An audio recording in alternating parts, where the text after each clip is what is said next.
Baik, selanjutnya kita masuk ke faktor yang mempengaruhi pertumbuhan ikan. Jadi, ikan itu tidak hanya serta-merta tumbuh apabila kita beri pakan, maupun walaupun pakan yang kita berikan itu sudah mencukupi dari kebutuhan nutrisi. Karena apa? Karena ada faktor-faktor biotik dan abiotik lainnya yang berhubungan dengan pertumbuhan ikan, seperti pertama yaitu lingkungan di mana ikan tersebut hidup. Oke. Umumnya di kondisi budidaya memang lingkungannya ini dibuat di bawah kontrol manusia, tetapi umumnya fluktuasi perubahan kondisi ini tetap pasti terjadi. Jadi apa yang kita lakukan adalah apabila ada fluktuasi terhadap penaikan atau penurunan suhu, misalnya salinitas, itu kita akan cepat melakukan seperti adaptasi supaya kondisinya ini tetap berjalan seperti kondisi yang optimum untuk pertumbuhan ikan. Misalnya saja suhu. Suhu ini sangat berpengaruh terhadap metabolisme ikan. Ini juga yang akan mempengaruhi jumlah pakan yang dikonsumsi.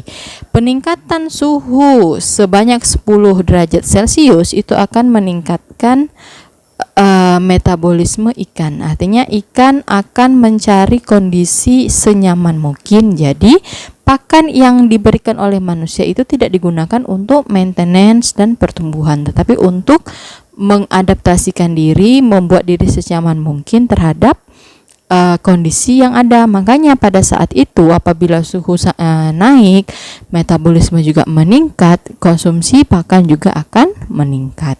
Kemudian faktor yang mempengaruhi pertumbuhan ikan juga ada ukuran ikan, baik itu dari ukuran maupun usia.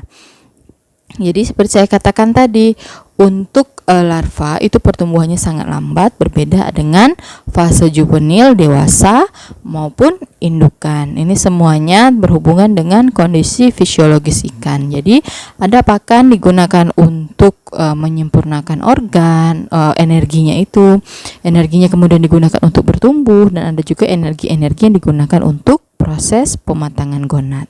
Selanjutnya, faktor yang mempengaruhi pertumbuhan yang ketiga adalah pakan sendiri. Jadi, bagaimana jumlah pakan yang diberikan itu dikonsumsi.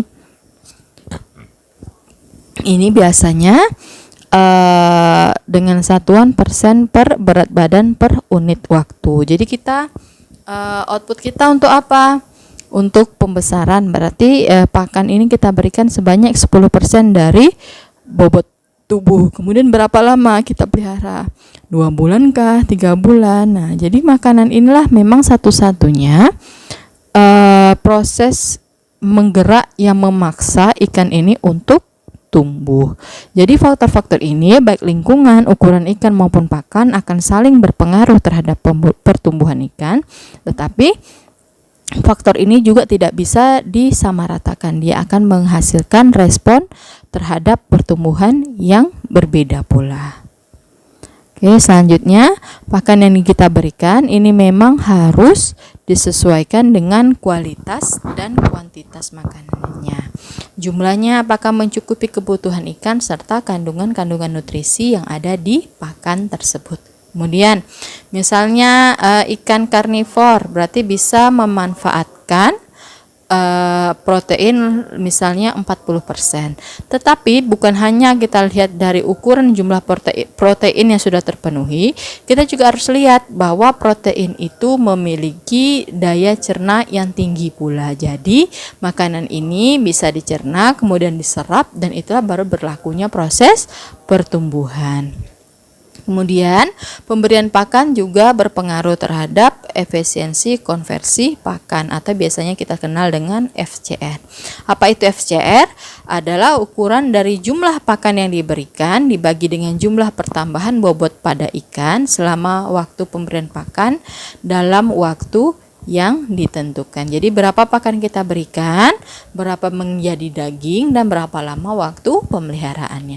Idealnya FCR ini lebih rendah, lebih bagus. Jadi artinya misalnya kita memberikan 1 kilo makanan itu dikonversi menjadi 1 kilo daging. Tetapi kondisi ini sangat tidak mungkin terjadi karena tadi ada faktor-faktor biotik dan abiotik lainnya yang mempengaruhi konsumsi pakan seperti lingkungan, ada suhu, ada salinitas, ada oksigen terlarut, kemudian juga ada ukuran dan stadia hidup dari ikan tersebut. Ini semuanya mempengaruhi terhadap laju konsumsi pakan ikan. Kemudian ini adalah beberapa indikator yang bisa kita lakukan untuk mengukur laju pertumbuhan. Misalnya kita mau mengukur kecepatan pertambahan berat atau massa dari organisme atau populasi selama periode tertentu. Oke. Kemudian bisa dihitung dengan rumus berat akhir dikurangi berat awal dibagi hari ataupun lama pemeliharaan. Kemudian ada juga dalam budidaya itu namanya pertumbuhan relatif. Itu adalah ukuran dari laju pertumbuhan per unit berat badan dan merupakan persen kenaikan berat badan. Dapat dihitung dengan rumus pertambahan berat dibagi berat awal dikali 100. Ini adalah kurva dari pertumbuhan relatif. Kemudian ada lagi namanya tingkat pertumbuhan mutlak, atau kalau tadi kita lihat laju pertumbuhan itu kita hanya mengukur pertumbuhan pada saat perbandingan awal pemeliharaan dengan akhir pemeliharaan itu dibagi dengan lamanya waktu pemeliharaan. Kalau di tingkat pertumbuhan mutlak ini mau kita lihat secara spesifik per minggu atau per harinya itu sebenarnya berapa sih ikan ini tumbuh. Makanya bisa dicari dengan rumus pertambahan berat dibagi dengan periode waktu atau berat akhir dikurangi berat awal dibagi hari.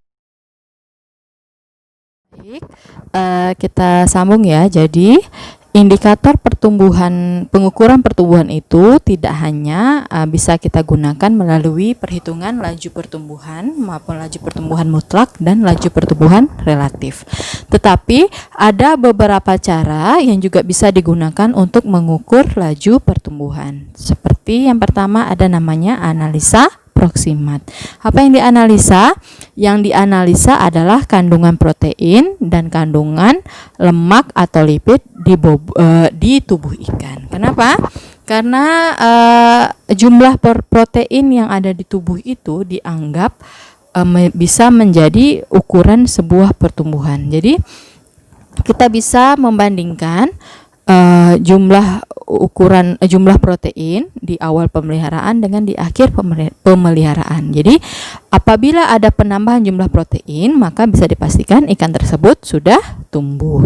Kemudian dapat juga kita lakukan mengenai analisa lipid ataupun lemak yang ada di tubuh. Karena kenapa lipid ini bisa dijadikan indikator pertumbuhan? Karena lipid ini adalah merupakan sumber energi penting. Jadi kehadirannya menunjukkan kapasitas fisiologi hewan.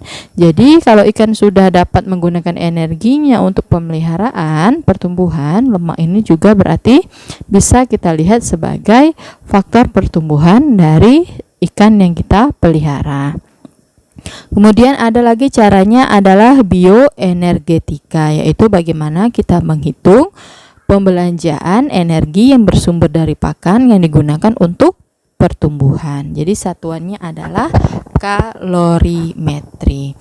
Jadi mengukur secara bioenergetika ini berarti adalah mengukur jumlah panas yang dilepaskan oleh berbagai proses seperti reaksi kimia yang terjadi di tubuh.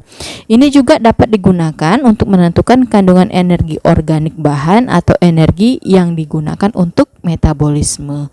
Jadi ada namanya alat itu bom kalorimetri. Jadi ikan itu hanya dimasukkan saja ke dalam alat, kemudian itu akan menghasilkan angka-angka yang berasal dari konversi panas yang dihasilkan oleh ikan untuk melakukan aktivitas pembelanjaannya yang bersumber dari energi pakan. Kemudian bisa juga kita ukur pertumbuhan ini melalui metode hepatosomatic index. Ini adalah mengukur dari bobot hati ikan yang kita pelihara itu dikurangi dengan berat badan dikali 100. Kenapa bobot hati ini bisa digunakan untuk pertumbuhan? Karena selama ikan dalam kondisi energi yang berlebih, jadi artinya energi untuk pemeliharaan sudah ada, energi untuk pertumbuhan sudah ada, kemudian ini ada sisa energi. Kita apakan energi ini? Akan disimpan sebagai cadangan energi dalam bentuk glikogen. Di mana disimpan? Disimpan di hati.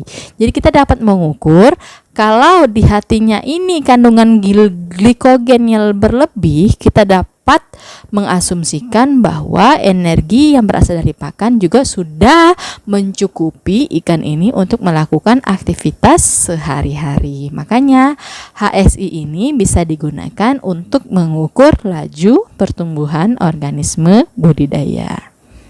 Kemudian ada juga dengan metode sintesis protein. Metode ini memang cukup kompleks, membutuhkan waktu yang relatif lama dan juga membutuhkan biaya yang tidak sedikit. Tetapi memang bisa dipastikan hasilnya akan sangat akurat. Bagaimana caranya? Yaitu dengan menambahkan suatu unsur atau suatu senyawa radioaktif yang bisa menganalisa radioaktivitas yang diinkorporasi ke dalam protein. Jadi kita ada pembacanya. Jadi ada radioaktif yang kita tambahkan di dalam pakan. Kemudian nanti kita ronsen. Kemudian kita lihat benar tidak protein itu bertambah, melakukan sintesa, melakukan pembakaran dan sebagainya. Kemudian ada juga melalui metode asam nukleat, yaitu menghitung rasio antara DNA dan RNA yang ada di jaringan. Ingat ya, asam nukleat, DNA dan RNA ini juga terlibat di dalam proses pertumbuhan. Kalau DNA itu adalah asam nukleat yang berfungsi dalam suatu peristiwa penurunan sifat dari indukan ke anakan dan sebagainya, tetapi RNA ini dia membuktikan akan ada suatu proses pertumbuhan yang terjadi. Jadi pada awal pemeliharaan kita analisa RNA dan DNA, kita dapatkan jumlahnya, misalnya RNA-nya 5, DNA-nya 2. Kemudian setelah akhir pemeliharaan, DNA umumnya jumlahnya akan tetap karena pewarisan sifat ini tidak akan berubah kecuali dia mengalami mutasi gen. Tetapi apabila terjadi pertumbuhan, jumlah RNA ini akan bertambah karena proses sintesa protein juga melalui asam nukleat yaitu RNA. Jadi kalau mau lihat perbandingannya, DNA-nya cukup konstan di dalam suatu pertumbuhan, tetapi RNA bervariasi dengan tingkat berdasarkan tingkat sintesa protein. Jadi lebih banyak sintesa protein yang terjadi, pertumbuhan yang terjadi, berarti jumlah RNA-nya juga akan bertambah berlipat ganda, tetapi jumlah DNA akan tetap konsisten. Jadi itu tadi ada beberapa indikator yang digunakan untuk mengukur pertumbuhan ikan budidaya. Baik, sampai di sini materi kita mengenai pertumbuhan dan pakan. Jadi kalau ada pertanyaan boleh disampaikan secara langsung. Jadi tadi kita juga ada menemukan rumus-rumus untuk menghitung laju pertumbuhan, baik itu mutlak maupun relatif. Itu nanti akan kita latihankan. Coba misalnya kita punya data penelitian bagaimana cara menghitung, kemudian kita masuk ke rancangan percobaan. Jadi ingat, ilmu ini akan berhubungan apabila nanti kalian ingin melakukan penelitian di bidang pakan. Tidak di bidang pakan pun, bisa di bidang penyakit, tetapi pengaplikasian pengobatan melalui pakan bisa. Itu semuanya terkait dan terhubung satu sama lain. Dan ingat ya, mata kuliah ini berhubungan dengan mata kuliah nutrisi. Ini adanya di semester genap. Kemudian mata kuliah manajemen pemberian pakan. Kemudian nanti ada juga mata kuliah fisiologi, nutrisi. Jadi itu semuanya akan saling berkaitan. Jadi jangan melupakan satu aspek ke aspek yang lain, tetapi hubungkan. Jadi mereka ini memiliki irisan, ada hubungannya dengan nutrisi dan ada juga hubungannya dengan mata kuliah fisiologi nutrisi. Baik, demikian materi dari saya mengenai pakan dan pertumbuhan. Saya ucapkan terima kasih. Assalamualaikum warahmatullahi wabarakatuh.